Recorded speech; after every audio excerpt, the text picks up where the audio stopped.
Last lecture में हम hydrogen spectrum discuss कर रहे थे, हम वहीं से स्टार्ट करते हैं। वो वीडियो एकदम से पॉज हो गया था तो हम कंटिन्यू नहीं कर पाए थे, तो लेट्स कंटिन्यू। तो हमने क्या देखा था कि वहाँ पर इमिशन होता है, n इज इक्वल टू 2 से डी एक्साइटेशन या फिर इमिशन हम बोल सकते हैं। डी एक्साइटेशन होगा तो n is equal to 2 level से हो सकता है, n is equal to 3 level से हो सकता है, n is equal to 4 level से हो सकता है, n is equal to 5 level से हो सकता है।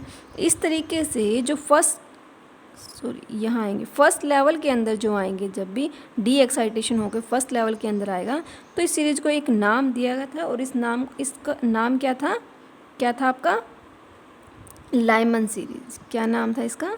Lyman series. ठीक है, तो आपकी फर्स्ट आती है n is equal to 1 level में जब भी डी एक्साइट होकर आएगा इलेक्ट्रॉन तो इसको क्या बोला था? लाइमन सीरीज बोला गया था। तो सेकंड क्या है आपका? जैसे ही आपके 2 के अंदर आएंगे तो उसको हम क्या नाम देंगे? उसको आपका नाम अभी मैंने पढ़ा, अभी हमने देखा था कि नेक्स्ट लेक्चर के अंदर कि तो उसका नाम क्या दिया गया था? क्या नाम था उसका? Balmer series. क्या था? Balmer series. 2 के अंदर आएगी, जैसे 2 के अंदर कहाँ से आ सकता है? 3 से आ सकता है, 4 से आ सकता है, 5 से आ सकता है, 6 से आ सकता है, 7 से आ सकता है। तो इस तरीके से इसका नाम क्या रखा गया था? क्या रखेगा? Balmer series. Balmer series. n is equal to 3 में जब आएगा उसको भी एक स्पेशल नाम दिया गया, उसको जिस साइंटिस्ट ने खोजा उसी के नाम पर उसकी सीरीज का नाम रख दिया गया। तो इस तरीके से हायर लेवल से जब भी electron n is equal to 3 level के अंदर आएगा तो उसको नाम रखा गया Paschen series. Paschen series. Next आपके इसी तरीके से जब n इज इक्वल टू 4 के अंदर आएगा इलेक्ट्रॉन तो उसको क्या बोला गया? ब्रैकेट सीरीज बोला गया। n इज इक्वल टू 4 के अंदर जब इलेक्ट्रॉन आएगा, 4 के अंदर जब इलेक्ट्रॉन आएगा हायर लेवल से तो उसको क्या बोला गया? Brackett series. Brackett series. इसी तरीके से जब n इज इक्वल टू 5 के अंदर इलेक्ट्रॉन आया, 5 के अंदर जब इलेक्ट्रॉन आएगा, 5 के अंदर इलेक्ट्रॉन आएगा आपका, n इज इक्वल टू 5, ये यहाँ इलेक्ट्रॉन आएगा आपका। और हायर लेवल से, मतलब कि हायर एनर्जी लेवल से जब यहाँ इलेक्ट्रॉन आएगा आपका तो इसको क्या बोला गया था? इस सीरीज को नाम दिया गया था पी फंड सीरीज। क्या नाम था इसका? P fund series. ठीक है, तो इस तरीके से आपके क्या होते हैं, ये आपके क्या होते हैं? Hydrogen spectrum. ये आपकी लाइन आती है हाइड्रोजन स्पेक्ट्रम के अंदर इस तरीके से। आई बात समझ में? तो ये था आपका hydrogen spectrum, Lyman series, Balmer series, Paschen series, Brackett series और पी फंड सीरीज। ये आपके सीरीज थी। तो यहाँ पर सबसे पहले हम एक बार इनको कंक्लूड कर लेते हैं कि आपके जो लाइमन सीरीज है यहाँ पर क्या रहेगा? एन क्या रहेगा लाइमन सीरीज में? लाइमन सीरीज, बाल्मर सीरीज,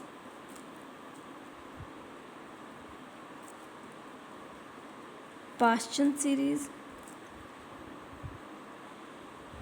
और ब्रैकेट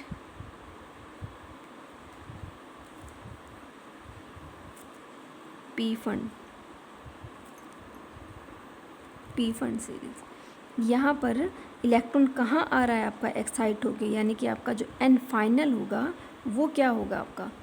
लाइमन सीरीज के लिए तो आपका क्या होगा? n इज इक्वल टू 1 रहेगा फाइनल। इनिशियल क्या क्या हो सकते हैं आपके? इनिशियल 2 हो सकता है, 3 हो सकता है, 4 हो सकता है, 5 हो सकता है, 6 हो सकता है। इसके n इज इक्वल टू 2, 3, 4, 5 इस तरीके से हो सकती हैं। बाल्मर सीरीज़ के लिए आपका n फाइनल, यानी कि कहाँ आपका डी एक्साइट होकर इलेक्ट्रॉन आ रहा है? सेकंड शेल के अंदर, तो NF हो जाएगा आपका 2 और ये क्या हो जाएंगे आपके? इससे एक ज़्यादा करके, यानी कि इससे हायर लेवल चलेंगे, 3, 4, 5, 6, 7 इस तरीके से। पाश्चन सीरीज़ में, पाश्चन में 3 आएगा और n ये क्या हो सकते हैं आपके? 4, 5, 6, 7, 8 इस तरीके से आपके हो सकते हैं। ब्रैकेट सीरीज़ के अंदर 4 के अंदर आएगा and n is equal to 5, 6, 7, 8 इस तरीके से आपके हो सकते हैं। और अगर पी फंड सीरीज आपने देखनी है तो n इज इक्वल टू 5 के अंदर डी एक्साइट होकर इलेक्ट्रॉन आएगा और हायर एनर्जी लेवल से 6, 7, 8 इस तरीके से आपके आएंगे। अब इनकी एनर्जी और देख लेते हैं कि लाइमन सीरीज है, लाइमन सीरीज में एनर्जी डिफरेंस क्या रहेगा, ठीक है। बाल्मर सीरीज में क्या एनर्जी डिफरेंस रहेगा, पास्चन सीरीज में क्या रहेगा, ब्रैकेट में क्या रहेगा, पी फंड में क्या रहेगा। अब सबके लिए अलग अलग निकालने के बजाय हम क्या कर लेंगे, एक जनरल इक्वेशन हम बना लेंगे, ठीक है। चलो देखते हैं सबसे पहले लाइमन सीरीज के अंदर। तो लाइमन सीरीज में आपका एनर्जी डिफरेंस क्या रहेगा, एक बार वो देख लेते हैं।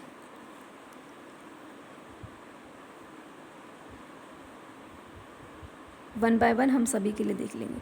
तो लाइमन सीरीज अब आपका ई एनथ क्या था, E nth for the hydrogen atom is equal to -13.6 1 by n square electron volt, ये था आपका ई एनथ। तो लाइमन सीरीज में कहाँ आ रहा है आपका इलेक्ट्रॉन, फर्स्ट शेल के अंदर आ रहा है, तो E1 n is equal to 1 put करेंगे तो E1 क्या होगा आपका -13.6 और 1 divide by 1 square is equal to क्या हो जाएगा आपका माइनस का 13.6 आ जाएगा, ठीक है। तो यहाँ आपका आएगा electron n is equal to 1 के अंदर, और n is equal to initial क्या होगा Ni, हम उसको पुट कर लेते हैं, क्या पुट कर लेते हैं Ni, तो Ni क्या बन जाएगा आपका -13.6 1 divide bye Ni square electron volt, ठीक है। तो इस तरीके से होगा आपका एनर्जी। अब एनर्जी डिफरेंस आपको देखना है, तो हायर लेवल की एनर्जी ज़्यादा रहेगी, ENi की एनर्जी ज़्यादा रहेगी, E1 की एनर्जी क्या रहेगी आपकी कम रहेगी, तो इसमें से ये हम सब्ट्रैक्ट कर देते हैं। ENi माइनस में E1 delta E is equal to higher energy level से डी एक्साइट होकर इलेक्ट्रॉन लोअर एनर्जी लेवल में आ रहा है, ठीक है। तो एनर्जी डिफरेंस क्या रहेगा ENi माइनस E1 यानी कि -13.6 1 divide bye Ni square minus में 13.6, ठीक है, ये रहेगा। या फिर हम इसको 13.6, ठीक है, ये हो जाएगा। तो -13.6 दोनों में कॉमन आ जाएगा आपका, 1 divide bye Ni square minus में 1 यहाँ पर आपका बचता है, यानी कि इसको हम क्या लिख देंगे 13.6 माइनस को अंदर लेके जाएं तो 1 माइनस में 1 डिवाइड बाय Ni स्क्वायर, इस तरीके से हो जाएगा, ठीक है। अगर हम जर्नल एनर्जी डिफरेंस देखना चाहें, कोई भी एनर्जी लेवल हो आपका, मतलब कि ये भी मतलब यहाँ पर हमने n इक्वल टू 1 लिया है, यानी कि फर्स्ट के अंदर डी एक्साइट होकर आ रहा है। अगर कहीं भी डी एक्साइट होकर आ रहा है, किसी भी लेवल से आ रहा है, तो उसको हम क्या ले सकते हैं n इक्वल टू NF भी ले सकते हैं, यानी कि जहाँ आपका 1 आया है उसको हम क्या ले सकते हैं NF भी ले सकते हैं। तो एक जर्नल एनर्जी लेवल का फॉर्मूला क्या हो जाएगा आपका -13.6 इंटू में जहाँ 1 था वहाँ क्या आ जाएगा 1 divide bye NF square minus में 1 डिवाइड बाय Ni स्क्वायर, इस तरीके से आपका हो जाएगा।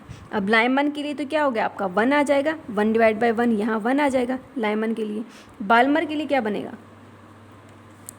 बाल्मर सीरीज के लिए क्या बन जाएगा आपका जो NF है, NF फाइनल था वो कहाँ आ रहा था आपका सेकंड लेवल के अंदर, NF कहाँ आ रहा है सेकंड लेवल के अंदर आ रहा है। तो delta E is equal to 13.6 into में 1 डिवाइड बाई 2 स्क्वेयर माइनस में 1 डिवाइड बाई Ni स्क्वेयर। यहाँ Ni क्या क्या हो सकते हैं आपके लाइमन सीरीज के अंदर, ये NF1 है, Ni क्या क्या हो सकते हैं आपके 2, 3, 4 इस तरीके से हो सकते हैं। यहाँ पर Ni क्या क्या हो सकते हैं आपके 3, 4, 5 इस तरीके से सकते हैं बाल्मर सीरीज।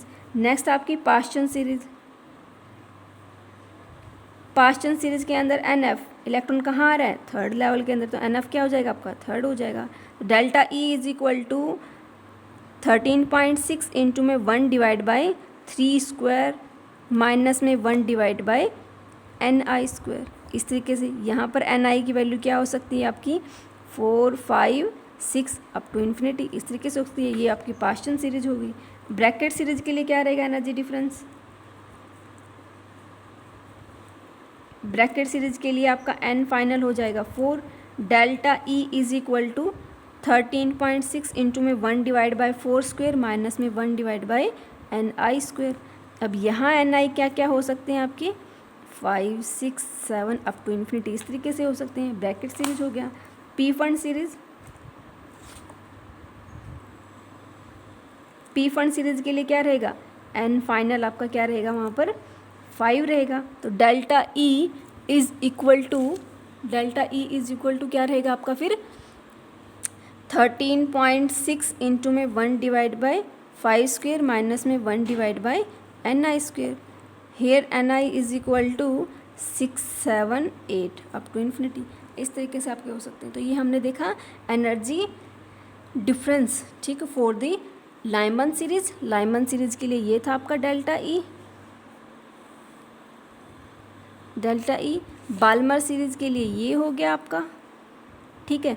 पास्टन सीरीज के लिए ये हो गया, ब्रैकेट सीरीज के लिए ये हो गया, और पी फंड सीरीज के लिए आपका ये एनर्जी डिफरेंस है, ठीक है। तो आपको एक क्वेश्चन देती हूँ मैं, आपको वो सोल्व करना है, ठीक है। तो आपका क्वेश्चन क्या है,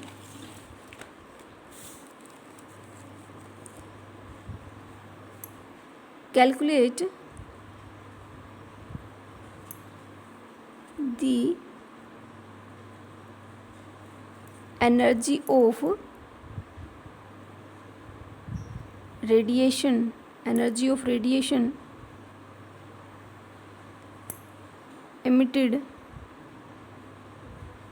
emitted by the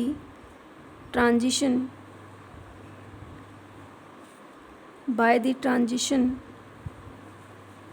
from n is equal to 4 या फिर फोर्थ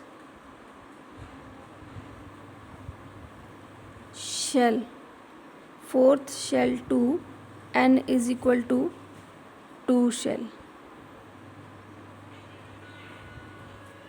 ठीक है। तो ये आपका होमवर्क है, आपको ये एनर्जी कैलकुलेट करनी है। डेल्टा ई आपको कैलकुलेट करना है, और डेल्टा ई मैं थोड़ा सा बता देती हूँ क्या बनेगा आपका E4 माइनस E2, ये आपको कैलकुलेट करना है, ठीक है। तो ये आपका नेक्स्ट लेक्चर के अंदर हम बताऊंगी मैं आपको कि ये एनर्जी डिफरेंस कितना होगा। आपको भी कैलकुलेट करके रखना है कि आपका एनर्जी डिफरेंस कितना होगा। Okay, thank you very much.